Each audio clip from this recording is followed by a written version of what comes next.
Nunca beijei meus filhos.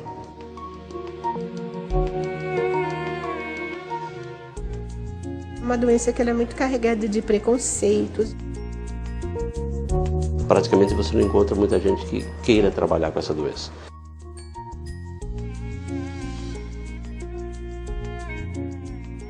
Uma doença marcada pela discriminação e quase tão antiga quanto a humanidade. Era tão carregada de preconceito que mudou de nome, passou de lepra a hanseníase e quase foi esquecida. Mas a hanseníase nunca desapareceu de fato. O Brasil é o segundo país no mundo em número de casos, está atrás apenas da Índia. A medicina achou a cura para a doença, agora cabe aos brasileiros acabar com a desinformação. Esse é o assunto do Espaço Aberto Saúde de hoje.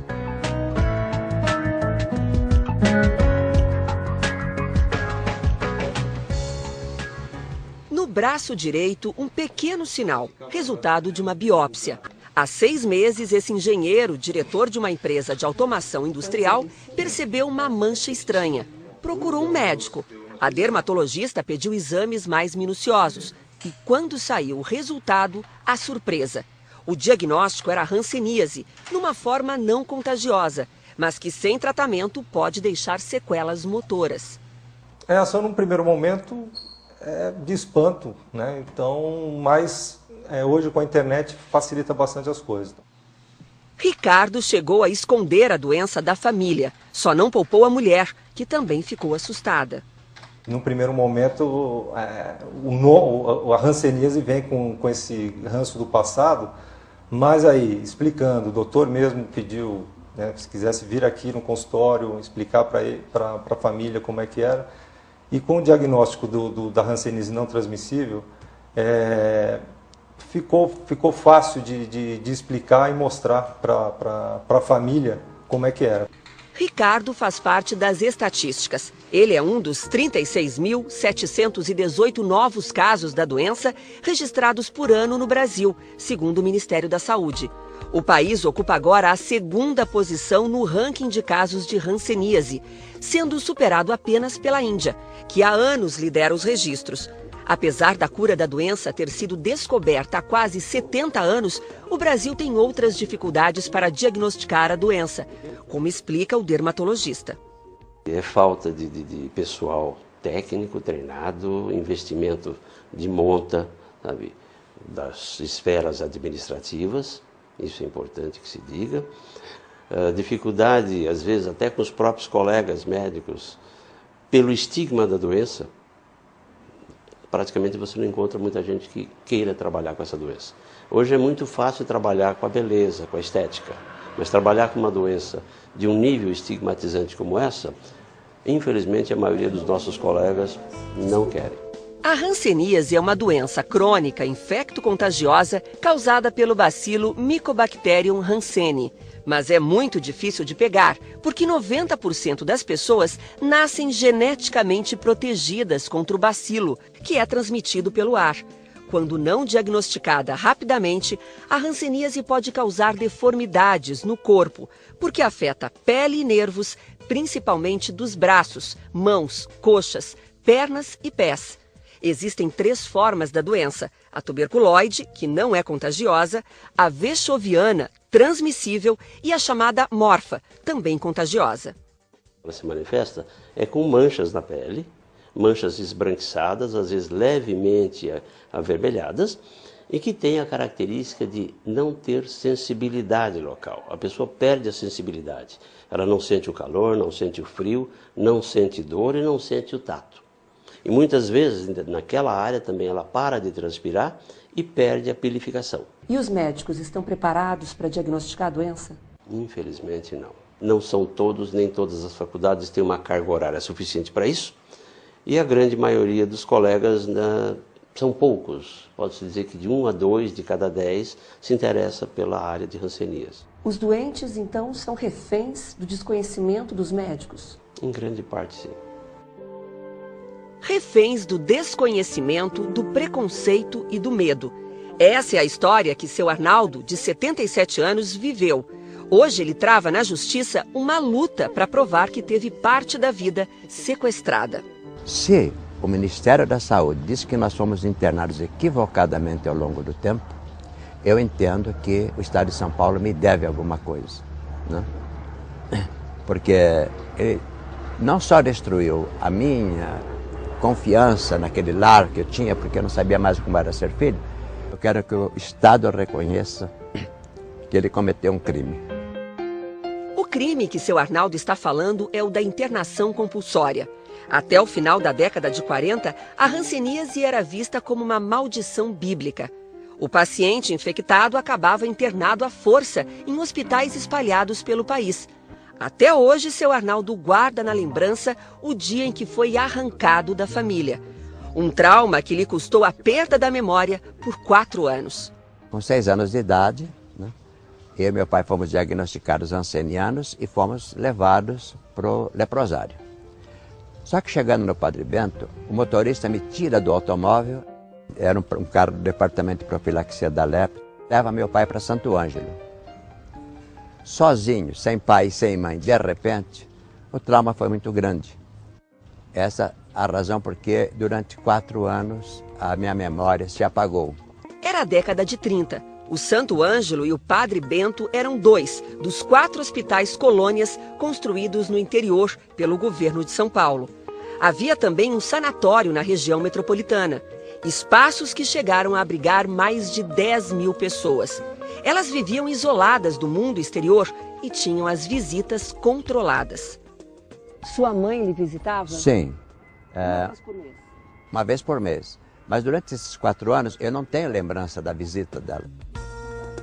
Relatos de pacientes internados à força foram registrados em vários trabalhos, como o desta pesquisadora da Secretaria da Saúde do Estado de São Paulo.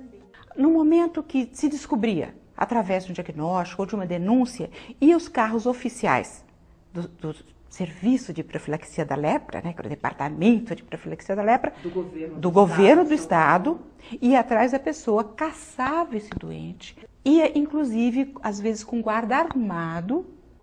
Então não interessa se era criança, mulher, velho, então não importa gênero, faixa etária, se a doença estava no começo, se estava mais desenvolvida, se era infectante ou não, diagnosticou, era imediatamente isolado, não voltava para casa.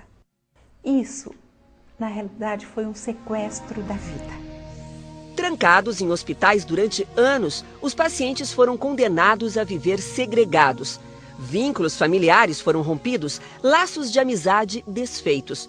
O perigo do contágio, a falta de remédios e as deformidades causadas pela doença levaram a medidas drásticas, como as adotadas pelo governo paulista. Nessa época, por volta de 30, 40, em que a internação era compulsória, existia o chamado Departamento de Profilaxia da Lepra, né? Os pacientes eram caçados a laço por uma polícia sanitária e eram compulsoriamente internados nos leprosários. E de vez em quando eles saíam. Nessa região de Santa Amaro, há relatos de que, numa das alamedas, eles passavam pedindo esmola, mas vestidos de branco, com um sino que vinha ou no pescoço ou no braço, em algum lugar, mas vinham com um sino avisando que eles estavam chegando, para que a população se afastasse. Isso era norma da polícia sanitária. E logo após que eles terminavam de passar, e não se chegava perto, eles usavam uma vara bastante comprida, com um recipiente na ponta para que colocassem ali donativos, alguma coisa. E depois que eles passavam por essas alamedas, a população saía lavando as ruas. Tal era o medo, o estigma que a doença existia.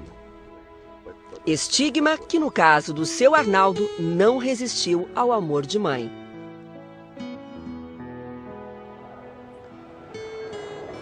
As mães, foram as verdadeiras heroínas. Ela sempre me teve como um filho querido, né? Porque mãe é diferente o amor de mãe e amor de filho. Mas você imagine 10 anos sem estar presente diariamente num lar, para mim foi difícil, porque eu não sabia nem mesmo como agir como filho. A família de Dona Altair não resistiu à hanseníase. Ela não conheceu o carinho dos filhos. Morava junto, mas Eles não foram criados por mim. Me respeitavam, mas era... Nunca beijei meus filhos. Nunca? Por quê? Porque quando eu fiquei doente, todo mundo se afastou. Até hoje eu não beijo ninguém. Fiquei com aquilo. Lúcida, aos 93 anos, ela conta que descobriu a doença com 17 anos e tinha acabado de ter um bebê. Dona Altair se lembra muito bem do dia em que a criança foi levada à força para o preventório. Foi triste, porque a gente tem um filho e de repente ser deslocado, né? Depois de uns 4 meses que eu estava internada, que eu soube que a criança estava lá na creche. No preventório. Preventórios eram instituições mantidas pelo Estado que abrigavam milhares de crianças saudáveis que tinham mães ou pais com hanseníase. Bebês nascidos dentro de asilos colônias também eram arrancados das mães e levados para esses abrigos. Por lei, deveriam ficar por 5 anos, mas na prática a maioria só saía depois dos 18 anos, sem ter para onde ir. Eram órfãos de pais vivos. Essas crianças vão crescer separadas da família, elas não têm nenhum convívio social, familiar. Ela era criada interpares, ou seja, com outras crianças, filhas de pais leprosos, entre aspas, com essa estigmatização, com esse peso. Dona Altair nunca se esqueceu das raras visitas que recebia de um dos filhos durante a internação. Encontros que aconteciam só uma vez por ano. Punha as crianças do nada, uma cerca de arame lá, outra aqui. Eu dizia, esse aqui é teu filho. E quando ele estava maiorzinho, punha ele lá, eu aqui. Ele chorava muito, eu lembro. E eu não podia chegar perto. Não abraçava, não beijava, não tinha contato algum. Os contatos eram extremamente dificultados. Para você ter uma ideia, as correspondências eram censuradas. Tenho cartas de mães que foram afixadas aos prontuários pedindo, por favor, ao diretor do asilo que ela tivesse o direito a uma foto daquela criança que foi separada ao nascer. A foto não vem, só que eu descubro no prontuário que a criança foi doada aos 2 anos. Essa mãe nunca soube. E essa criança também não vai saber. Isso, onde é que foi parar a identidade? A vida. Essa aqui é uma carta de uma das mães que tinha um filho, uma filha no caso, num preventório. Doutor Lauro, por caridade, olha por nós. Somos doentes cumprindo a nossa sina, mas nós também temos coração. Corpo, eles trazem as deformidades. Na alma, as sequelas da desinformação. Centenas de pacientes que viveram um período negro da hanseníase até hoje permanecem isolados do convívio social. Sombras de um passado que deixou feridas e que nem o tempo conseguiu cicatrizar.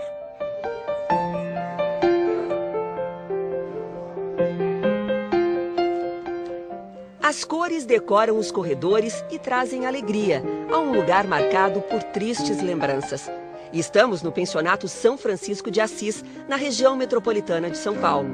Aqui ainda vivem 79 pessoas, homens e mulheres, curadas da hanseníase, mas ainda vítimas da doença.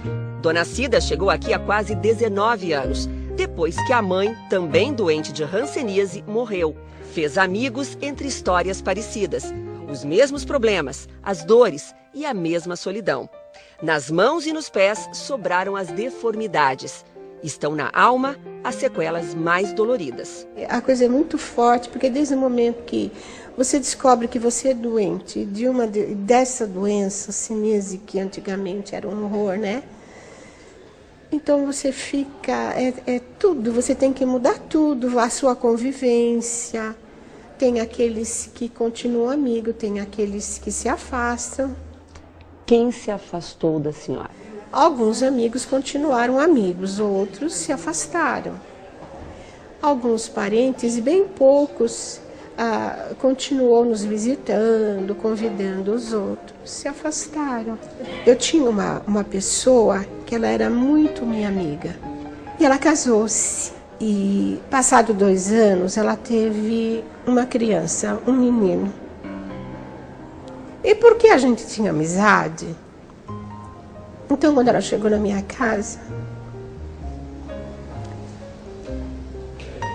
eu fui pegar o nenê e ela se afastou, segurando a criança, né? Aí eu me lembrei. Aí ela se afastou, aí eu falei, ai, me desculpa, eu me esqueci. Apesar dos amigos perdidos e da vida virada do avesso, ela diz que sempre fez questão de contar a todos sobre a doença. Não adianta querer esconder, não adianta. Eu acho que se a pessoa tenta esconder, ela não vive plenamente, porque ela está sempre com medo. A hanseníase nunca fez concessões. Quem escondeu a doença também pagou um preço caro por isso. Foi o que aconteceu com o escritor e jornalista Marcos Rey. Ele contraiu hanseníase aos 12 anos. Ficou com sérias deformidades nos pés e dedos das mãos. Quando ele escrevia a máquina, ele era um datilógrafo, digamos, muito rápido. Ele escrevia com os 2 dedos, os 2 indicadores. Ele datilografava muito bem. E ele tinha dificuldade com a caligrafia, para corrigir. Quando começaram a aparecer os computadores, ele ficou desesperado. Ele achava que ele não ia conseguir trabalhar com eles. Depois, no momento de desespero, ele pegou um lápis com os 2 dedos assim, e ele batia com lápis nas teclas. E a partir daí, ele começou a usar também os outros dedos, e ele depois se tornou ótimo. Marcos Rey ficou conhecido como escritor de grandes sucessos na TV, como a novela A Moreninha. Não chore, Carolina. E Memórias de um Gigolô. Mesmo quem conviveu com o jornalista nunca soube do problema.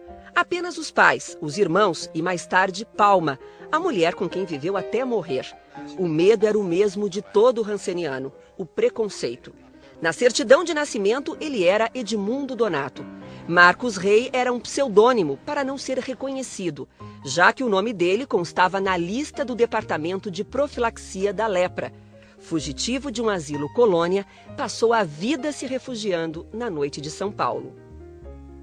Ele escrevia muitíssimo bem e foi um grande escritor, um grande cronista de São Paulo. A vida dele foi uma vida de aventuras. Agora, ele não era uma pessoa que se comportava como amargurado, ao contrário, ele encontrou um jeito de sublimar tudo isso através do quê? Através do trabalho dele, da literatura.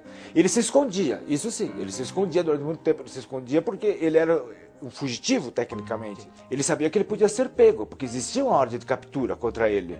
Era uma ordem de captura contra Edmundo Donato, número tal. Ele tinha um número que ele carregou a vida inteira. E ele dizia que ele se refugiava aonde? Ele se refugiava na noite de São Paulo. Ele era um homem da noite, ele frequentava os inferninhos, que ele se sentia daí fisicamente seguro, porque ninguém ficava caçando doente de hanseníase em casas noturnas. O temor de ser encontrado tinha um motivo. Aos 16 anos, ele foi preso pelos temidos agentes sanitários do Departamento de Profilaxia da Lepra. Ele estava jogando bilhar. Ele tinha 16 anos, mas jogava bilhar. E quando chegaram os guardas sanitários, ele tentou fugir, porque ele sabia o que ele estava. Mas ele não conseguiu fugir muito porque ele tinha problema no pé. Então ele foi laçado. No momento que ele foi para a calçada, foi laçado por um deles com a mesma técnica que os homens da carrocinha usam para pegar cachorro. E ele foi colocado na ambulância e levado para Mogi das Cruzes, onde tinha um sanatório. E de lá depois ele foi para o asilo Padre Bento, no município de Guarulhos, onde ele ficou bastante tempo até fugir. Uma história que o jornalista Carlos Maranhão só começou a contar no dia em que Marcos Rey morreu. A vida dele foi tão comovente que virou um livro. No dia do velório dele, a mulher dele, a Palma, que eu conheci, só disse. Ela me abraçou e tudo, e daí ela disse assim, olha, eu vou te falar uma coisa, um dia você tem que escrever sobre o Marcos Rey. Daí eu disse, sabia? Ela disse, porque eu vou contar para você, ela me disse. Ele tem um segredo que ninguém sabe. Eu disse, mas o quê? Eu vou te falar, só uma palavra. Lepra. Comecei a ir na casa dela, ela me deu vários depoimentos, e aí iniciou o seu trabalho, que eu tive que descobrir o que era esse mundo da hanseníase. Um mundo que começou a mudar em 1942, nos Estados Unidos, com a descoberta da sulfona, um remédio barato e fácil de tomar que demorou a chegar no Brasil, só em 48, 6 anos depois. Teve uma revolta dentro dos asilos colônia para que pressionasse o governo para que o governo começasse a comprar essas medicações. Então, a partir do final dos anos 40, tem-se essa medicação, os pacientes começam a se tornar aqueles que eram contagiosos, param de ser. Um dos 10 primeiros brasileiros que experimentaram a substância foi seu Arnaldo. Graças ao medicamento, ele não teve sequelas. Ficou curado, mas marcado pela doença. Nunca contou a ninguém que foi portador de hanseníase e, por medo de ser rejeitado, também não se casou. Eu, complexado como era, como todos os hanseníanos o foram, né? Nós não tínhamos condições de falar para uma pessoa, olha, eu fui internado num leprosário por 10 anos. Né? Qual seria a reação dessa criatura que, naturalmente, não deveria entender nada de hanseníase? A partir do final de 40, começam os congressos internacionais a recomendarem o fim do isolamento. Não precisa mais isolar. Eles podem ser tratados em ambulatório como qualquer outra doença. Eles não significam mais um perigo para a sociedade. Mas o Brasil resistiu. Somente em 63, um decreto federal acabou com as internações. E pior, São Paulo manteve o confinamento até 1967. De lá para cá, a medicina avançou e a cura ficou ao alcance de todos. O medicamento é fornecido de graça pelo governo nos postos de saúde. O tratamento é ambulatorial e dura de 6 meses a 1 ano. Ricardo, que está tomando os remédios há 4 meses, é acompanhado de perto pelo médico. Sempre uma consulta mensal com o doutor, ele avalia, examina, né, como é que está a mancha regrediu bastante. Né, hoje só tem a marca realmente da biópsia. Há 6 meses, quando descobriu a doença, teve medo. Agora faz questão de mostrar o rosto. Quer quebrar preconceitos. Eu acho que, como eu tive e estou sendo, né, vou ser curado, né, estou em tratamento, eu gostaria que pudesse outras pessoas se atentarem e buscar logo essa cura também.